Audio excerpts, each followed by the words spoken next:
I want a divorce. All communication through my lawyer. That was it. No greeting, no explanation, just a single cold sentence that ripped through me like a blade. I sat there staring at the screen, waiting for a follow-up. Maybe something like, "We'll talk later," or "You'll understand why."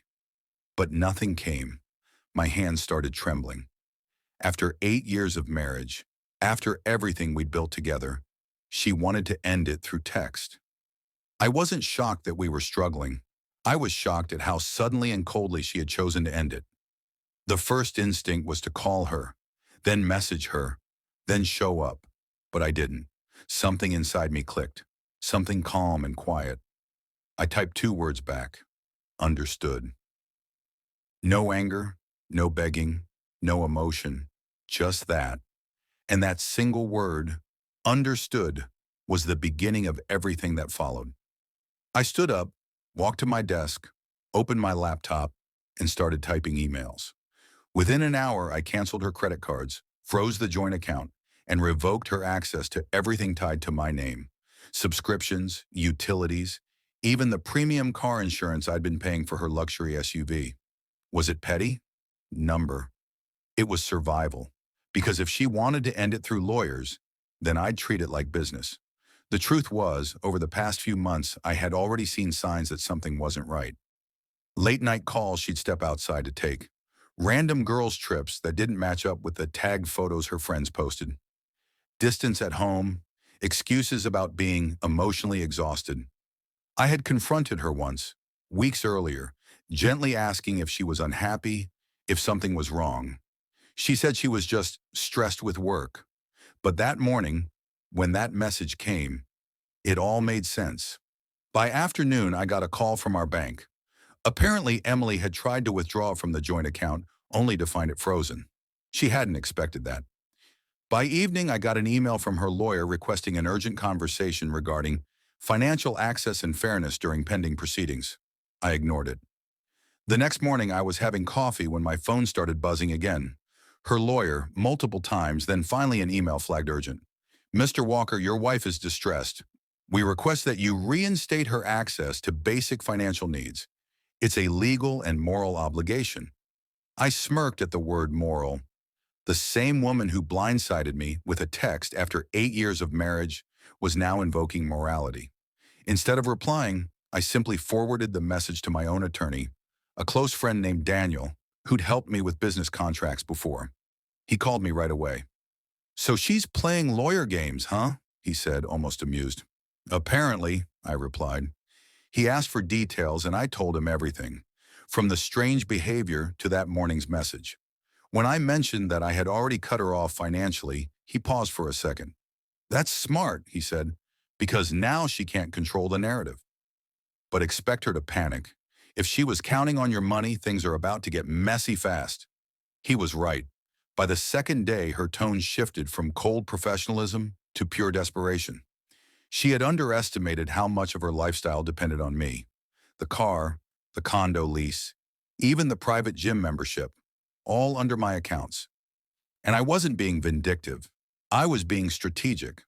I had supported her through everything. Her career transitions, her break from work when she said she wanted to find herself. Even her half-hearted attempts at launching a fashion blog that I quietly funded behind the scenes. I had been her stability. So if she wanted to make this about lawyers, she could explain to them how her entire life was financed by the man she texted out of convenience. That night, I couldn't sleep. I kept replaying the past few months in my head.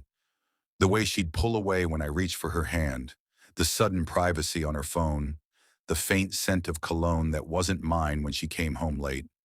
Somewhere deep down, I knew she wasn't just leaving me. She was running towards someone else. And that thought, that quiet, bitter truth, made me realize that maybe this divorce was a blessing in disguise. The next morning, her lawyer left a voicemail. His tone was different now, polite, but tinged with panic. "Mr. Walker, we really need to speak. There are some urgent matters regarding your wife's financial status. Please call me back." I didn't. Instead, I spent the day meeting with my own lawyer, restructuring assets, transferring funds, making sure my company shares were locked under trust.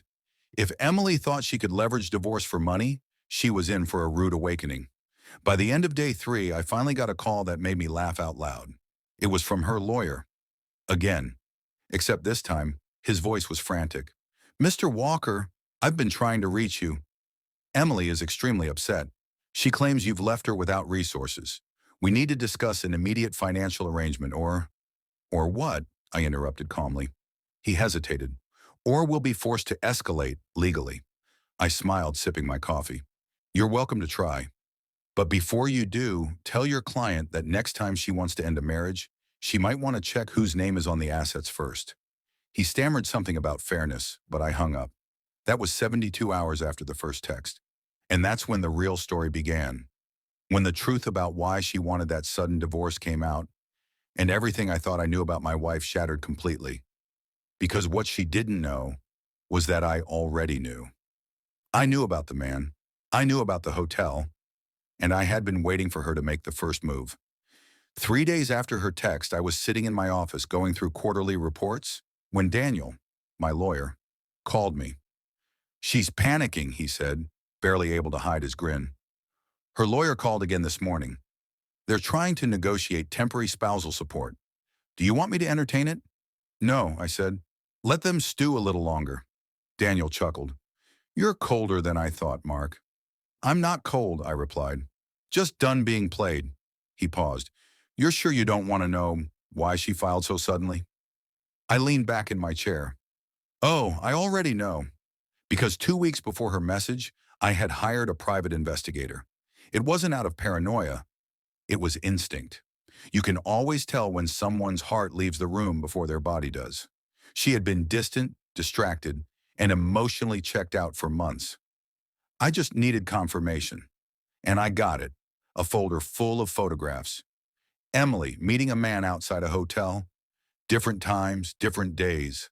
Sometimes they looked nervous, sometimes affectionate, sometimes they were arguing. But in every single picture, one thing was clear. They were familiar. The man was someone I knew. David, my business partner. That discovery had hit harder than her divorce text ever could. It wasn't just betrayal, it was humiliation. The two people I trusted most had made me a fool behind my back. So when Emily texted me about all communication through her lawyer, I didn't react out of emotion. I reacted with precision. I wanted her to think she was in control, that she could end things and still walk away comfortably. She didn't realize that the moment she pressed send, she handed me every piece of leverage I needed. That same day, I met with Daniel again. He spread the photos across his desk, looked at me, and whistled low. "She's been sleeping with your business partner? Damn, you want to go public?" "No," I said quietly. "Not yet. I wasn't going to ruin myself to destroy her. Revenge without control is chaos. I wanted calm, calculated justice, the kind that doesn't scream but echoes."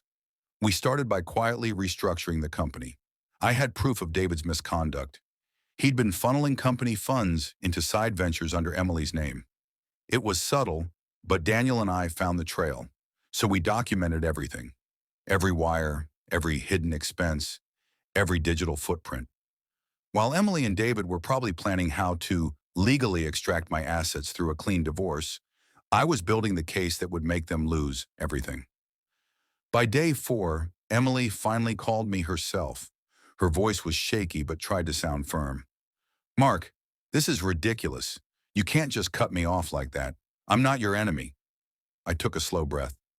"That's interesting," I said, "because last I checked, my wife sent me a breakup text and told me to speak through her lawyer." There was silence, then she sighed. "Can we talk in person?" I almost laughed. "Now you want to talk?" "I made a mistake, okay?" she said quickly. "I was emotional. I thought..." "Thought what? That you could blindside me and still use my money to fund your new life with David?" Her silence told me everything. She didn't deny it. Finally, she whispered, "You know, I've known for weeks," I said, "and I've been patient. You should thank me for that." Her composure cracked. "You don't understand. It wasn't supposed to happen like that." David said, "Stop," I interrupted. "You don't need to explain. You made your choice. Now live with it." I hung up. That night, I didn't feel angry anymore. I felt free. Over the next few weeks, things unraveled fast. David's misconduct became impossible to hide once I brought the documents to our board. He was removed immediately. Legal action followed. Emily's connection to those financial transactions placed her right in the middle of it. When her lawyer called again, this time humbled, he didn't sound so confident. "Mr. Walker," he began, "we've reviewed new evidence regarding certain financial irregularities involving your wife. She's distraught. Is there any way to settle this privately?" I smiled. "No, this is business now. She wanted lawyers involved. Let's keep it that way." The divorce proceedings dragged for months, but every time her side tried to push for a financial settlement, my lawyer calmly dropped another piece of evidence showing her involvement in David's schemes. By the time it ended, she didn't get a penny. Not from the company, not from me. The judge granted the divorce. No spousal support, no assets. Just her name tied to a financial scandal she tried to orchestrate behind my back. After the verdict, I walked out of the courthouse feeling lighter than I had in years. Not victorious, just done. Emily approached me in the parking lot. She looked nothing like the confident, polished woman I used to know. Her eyes were tired, makeup faded, hands trembling. "Mark, please," she said softly. "I never meant for it to go this far. I just, I wanted to feel loved again." I looked at her for a long time. "You could have told me that," I said. "Instead, you burned everything we built." She started to cry, but I didn't move. I didn't comfort her, because this wasn't about pain anymore. It was about consequence. I turned and walked away. Weeks later, I heard David had left her. Once the scandal broke and his career collapsed, he disappeared. Emily tried reaching out a few times, then stopped. And me, I rebuilt. Quietly, slowly, but stronger than before. People always think revenge is about anger. It's not. It's about clarity, realizing what you deserve, and refusing to let betrayal define you. Emily taught me that. She wanted a divorce through lawyers. I gave her exactly what she asked for, just not the outcome she expected. And sometimes the best revenge isn't destroying someone. It's standing tall when they expect you to crawl.